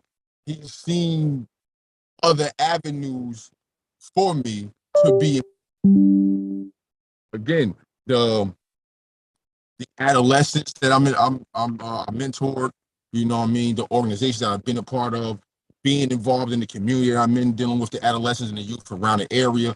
Like I was putting in that time and that energy to that. You know, all the games we did back home in Linden, I was always a part of, always coming and speaking to the youth, you know, just giving my testimony, my story, you know what I mean? And again, just being that positive person for whatever I needed to be at. And I could only be grateful for him for not letting me get caught up. Hold up. Yep. You know what I'm saying? Because he could have said, no, bro, you want here. Just you want here. You know what I mean? But then that wouldn't have opened up the doors that I would have it to be where I'm at right now. You know, and look at where we are right now. Blacktop Streetball Association is popping off. Um, a lot of the street ball guys is getting back in the mix. A lot of things about to happen, um, up and coming within the next few months. You know, I'm a part of the organization on the business side. You know, where I'm able to bring all the things I collected in my travels and bring that to the table to, you know, help, you know, excel this brand, this company, this jewel that, you know, not I'm not gonna say it was forgot about, but it was, again, it kept being overlooked. Which, you know, you had to reformat a few pieces. You had to remove some things and add some new things, and remove some people, add some new people. That's all on the same page collectively to now grow this thing to where it's about to take About off to to. take off. And I don't know. I don't know. I know God does everything. Um, and even in the connections that he do it with, and the timing that he does. I've said it before. Meeting Maine at the time that I met Maine, we have been close ever since. And to this point, um, he has brought several people to the couch, as I would say. And to the point where he's like, you gotta keep doing it. You gotta keep doing it.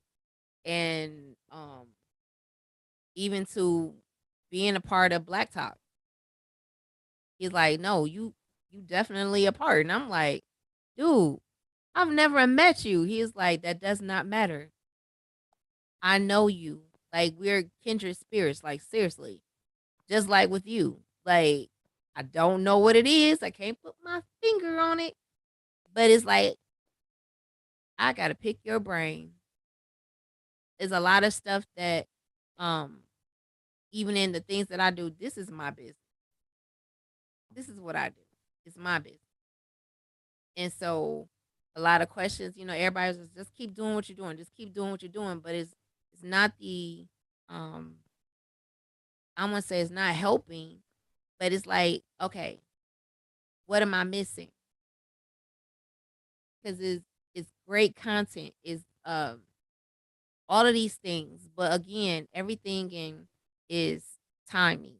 It's meeting the Tanner at the right time, is Mhm. having a conversation about what's the next step. Again, being a part of Blacktop, getting it to where it needs to be, being the behind the scenes of all of these things. Again, having a conversation with Maine today, is like we go a couple of weeks, maybe. It's like, bro, you good? What's up? Like, okay. So we always in connection with everybody. Like I have my contacts that's been on the show, and I'll just randomly, hey, y'all good? Just checking in, what's up? Even if I don't ever get it back, but I'm not looking for that because I put out today, I feel good when I love on people. When I'm sharing love, that's me. And when I'm not doing that, I don't feel good. So whatever type of love, FYI people, whatever type of love that I show you, this is truly genuine. It's nothing for you to be like, oh, you have to do that back to me. No. It's it's a reason why I'm connecting with you. It's a reason why every now and then you get a text message from me or you get a inbox or whatever the case may be. I don't know what you're going through, but at that right moment is what you need. Yeah. Is what you need. So I text, I inbox a lot. Youngin, you good? You all Nah, right? definitely, man. And I appreciate it, because I also do the same, you know. And again, you had hit me recently at a time where you said I was just going through a lot. And it was again, I'm sitting, you had hit me one that time, just like my phone was going off and I didn't even look at my phone. I got a watch and everything like that, so I still see everything. But when you had hit me that night, I said, let me holler at her real quick, just let her know what's going on. Because I just felt it. Like I had to just touch base with you, you know what I mean? Not that I wanted anything from it. I didn't want, like that, you know, consoling and things like that. But I just knew that I had to just reach to you, just let you know, hey, listen, I haven't apologies, I got this going on. And we I'll touch base with you. I'll tap in with you, Yes. and things like that. And I Be kind of threaten you. Yeah, and it feels good to be able to do that. You know what I mean, and to put that energy out there. You know what I mean. Like I said, I'm somebody I touched on before. I don't live in the past at all with nothing. You know what I mean, and you know, um, I want to live my life to the fullest. You know what I mean. This thing is short. What I've learned over the last few years with everything going on, tomorrow's not promised. You know what I mean? Cherish every moment, cherish every body that you able to come in contact with. Um, and just again, just be positive with everything. I mean, you get more. You know what I mean? I said I was a guy who was at one point in time I was a knucklehead. Now I'm talking about I was out here wild. You know what I mean? And to look at myself now opposed to where I came from, it's just like, Do you think your kids calmed you down? oh, most definitely. Most definitely. From the oldest to the baby. You know what I mean? Like my baby, she the one. Like she got everything of me. Like, you know what I mean? She got the short fuse, she got the attitude, she got everything. She just cute like her mama. But from my oldest having him, I was still trying to figure it out. I mean, then I had my middle two, which I call the twins because they about like the same age for about 4 months. And when I had them, it was just everything. I was trying to like still trying to figure it out, but I had kind of put things in perspective a little bit. Mhm. But as they grew, I grew. You know what I mean? And I was able to start adapting and putting my focus where it need to be because of my children. You know what I mean? And because of my children is the reason why I have the drive that I have. You know what I mean? That's what fuels me. My tank is never gonna run out till I get out of here. That's what I tell people. You know what I mean? Because I have fuel already. You know what I mean? My trucking company that I started, my son, one of my middle son, he loves trucks. This boy is uh 16 years old. He can tell you the inside and outside, the motor, transmission, uh, every highway in the nation, tolls, rest stops, weigh stage. He can tell you everything there is to know about trucking. My 16-year-old son. You know what I mean? I had talked to him one time about I'm going to college. Like, what you want to do after high school? He was like, I don't want to go to college. I want to drive trucks. So I was like, all right, well, we cross that bridge when we get there. And recently, since I started my trucking company, I was like, well, shit, you ain't want to go to college, I'm gonna give you this truck. You know what I mean? Give you this company, it's yours. You know what I mean? It's something you want to do anyway. And that's one thing that's driving me. You know what I mean? I have a 18-year-old who's recently he's about to graduate high school. And this field is something that he can always fall back on. Like I Mhm. told him, bro, you're gonna get you a trade, you get your CDL. Why? Because with a CDL, you can never say you have a job, you don't have money, because everything and is on this earth moves on a truck. So there's no way you can be successful out here. Mhm. And like I said, my kids is what drives me every day. You know what I mean? Because again, I want to give them and project to them the person that eventually they're gonna grow to be. You know what I mean? In which now I know when it's my time to get up out of here, I can leave up out of here calm, without any fight, with a smile on my face, because I feel as though I done did everything I needed to do to keep my name going. You know what I mean? And that's So I always ask this question. So I know last year you got married, or was that the year before? last year. It'd be a year, uh, July 9th. Yeah, July So, 9th. and this is 5 kids, right? Mm-hmm. 5 kids and a wife. You have a dog and a cat. Nah, no dog and no cat. I got Cadillac, no dog. So, what is the balance life for you? I know you coach, you do all of this, you manage, you the CEO, you all of this stuff. What does home look like for you? Uh, when I'm home, uh, see, when I'm home, I'm just in my own little space. You know what I mean?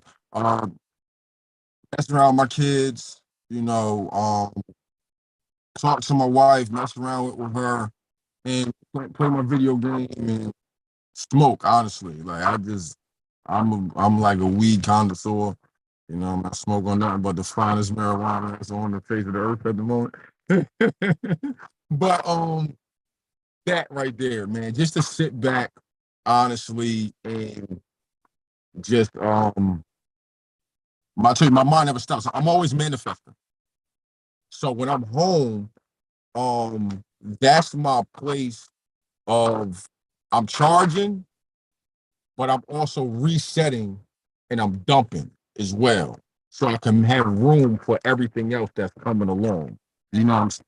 And it's like me being home, I'm around, like I said, my circle is very small of people. So I engage and talk to like my guys, like my right hand Mike. I talk to him every day, every other day. I tap in with him. You know what I mean? I'm in the house with my kids, you know what I'm saying? Touch base with my parents, my siblings, things like that, checking on everybody. But outside of doing all that, it's just being home and have my feet up and just chilling So, for the when the short. last time you've been on a vacation? Oh, yeah, like a year ago. But see, I ain't want to go nowhere yet. Like you know what I mean? My last vacation, real vacation, was before COVID. You know what I mean? That was my last real vacation. I took temporary one, a few weekends here or there, but I'm actually gonna take about a week or two off with like the next month, because things are starting to calm down a little bit. I didn't want to leave the country, you know what I mean? Because I'm never leaving the United States of America. Like it's never gonna happen. I'm cool with it. I got my reasons. So I'm a vacation in the States, you know what I'm saying? And things like that. But I take a few days here and there during the week. You know what I mean? Take vacations, get my feet done, massage, facial. Haven't done that in a while, but I haven't really took a real vacation in a long time. Okay, you caught that right. I'm sure you got that. I know I didn't have to say that out loud. I know Nah, you got it. I definitely do need one though. I do. You know what I mean? Hey, rational detachment, man. I told you it's needed. It's needed. Listen, we a lot of times we feel a lot of energy. We see a lot of things that we can jump in and help to make improvements on whatever area it is. Again, I applaud you for being who you are and constantly sharing yourself. I'm going to say that sharing yourself because we could be people who are selfish and keep Yeah. all the knowledge to ourselves, all the things and avenues and all of that great stuff. But because we do share, that's why we get blessed. When we choose to help and surrender ourselves, as I say, minister to all those who are in need, whatever it is, this is why we get blessed. So, we have been talking for almost 2 hours. Did you know that? It's real. That's crazy. Yes, it's 7:52. Look at that. And again, we could go on and on and on, We but could. I know it's getting dark and he's sitting in his wonderful is that a Suburban? What is that? I'm in the Escalade. See, one day when I grow up, Yeah, you you know grew what? up. I when I grow up, I'm putting this out in the atmosphere. I do not want to drive anymore. I just want to sit in the back and somebody drive me. Y'all don't I'm in. understand. I have been driving myself everywhere and I don't want to drive no more. And my little brother said that. He said, "Yeah, I don't want to drive no more. I want to have a driver." I'm just like, I need to drive, man, because I don't never know what type of time these other drivers be on. And I get it. See, when whoever works for me, Mhm. you got to understand you got to be early or you're going to get fired. hear that. I can't go nowhere being late. I don't like it.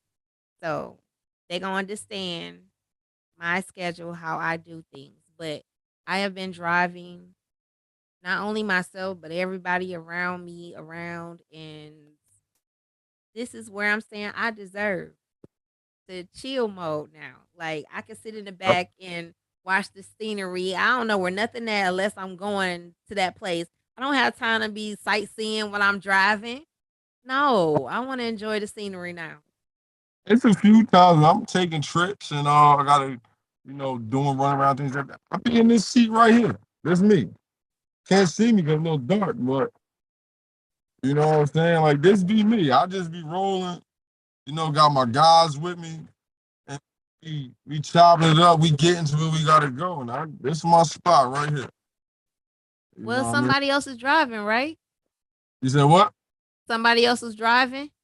Yeah, but I know this person. But I'm saying that's what. Listen, that's what I'm trying to get to. Now I'm tired of driving. I don't want to drive no more. I want to be driven. Ain't nothing wrong with it. You get you a Tesla, it's gonna drop you. Listen, no, I want a Wait, no, I You want a person driving me. Not, and you get in and close and in the car. I got you. I I ain't ready got for you. that future yet. Mm-mm. But No. nah, definitely. I'm open.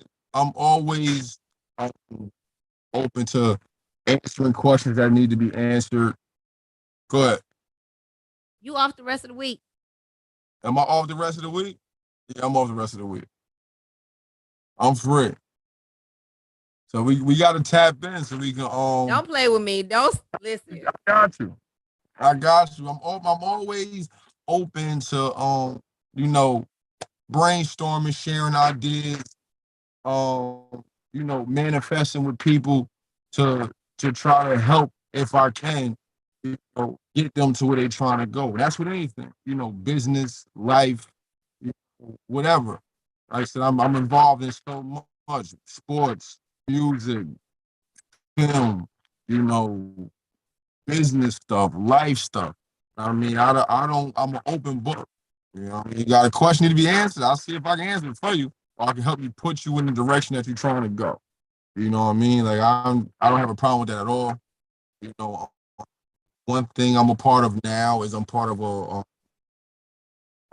a group of people that's looking to help um, people through different avenues, establish credit. Excuse me, everybody's doing their own credit thing right now. I'm not knocking none of that. That's what's needed out here in the world. But I'm a part of an organization that's helping people reestablish credit, help clear up their credit, help pay a mortgage that's late on or late rent, or get themselves into a new vehicle. You know what I mean? I'm have avenue for that, particularly that. You know what I mean? Again, I'm helping a few guys right now start their own trucking company. You know what I mean? I'm giving them pointers as what I've got prior to me starting mine. Um, Funneling them through, my finance guys, and that's helping them establish equipment. Trucks, trailers, parking, things like that. Um, Again, I'm involved in so much, and I don't have a problem. I don't want a cent from it. You know what I mean? I'm just paying it forward because I just feel like you gain more paying things forward than looking to put a price tag on anything. You know what I mean? I'm fine. I have what I have going on financially. I'm not looking at anything from this. I'm just looking to pass on information as which it once was passed on to me. I want to just, do my part, continue to, you know, keep the ball rolling.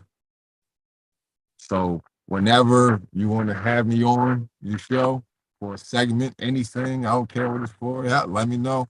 Me and you gonna talk off topic, sidebar on some business things for yourself. And I really believe that a lot of these things is gonna help you grow, help get to where you because you're gonna get to where you're trying to go anyway. But this is gonna help you along the way. This is gonna cushion your trip a little bit.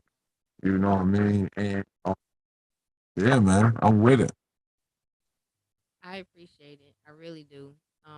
Like I said, I don't.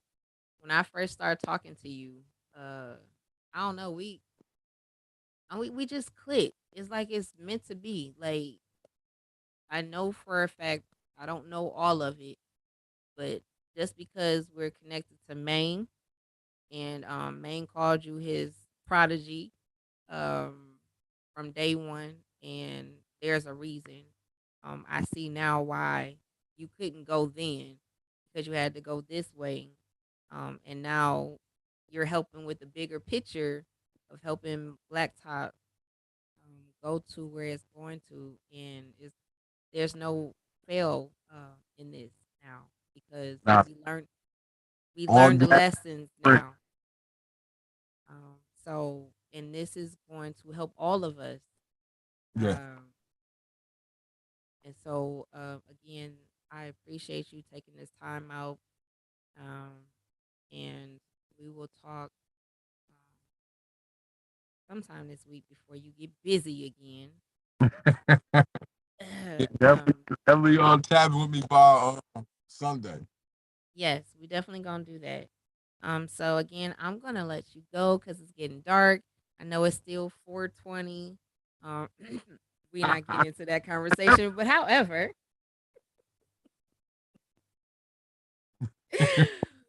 it's is still 424, Mr. Tanner. So all those who you know what that means, you know what that means. So again, And I will send you the link to the show. okay. And then we'll figure out what day this week we will talk um to get going forward. Everybody again, I appreciate Mr. Tanner, Mr. There He Go, Mr. Weed Certified, whatever he call himself, and all his wonderful businesses that he runs, the great father and husband that he is, great friends, all of those great things that he is and he's continued to become.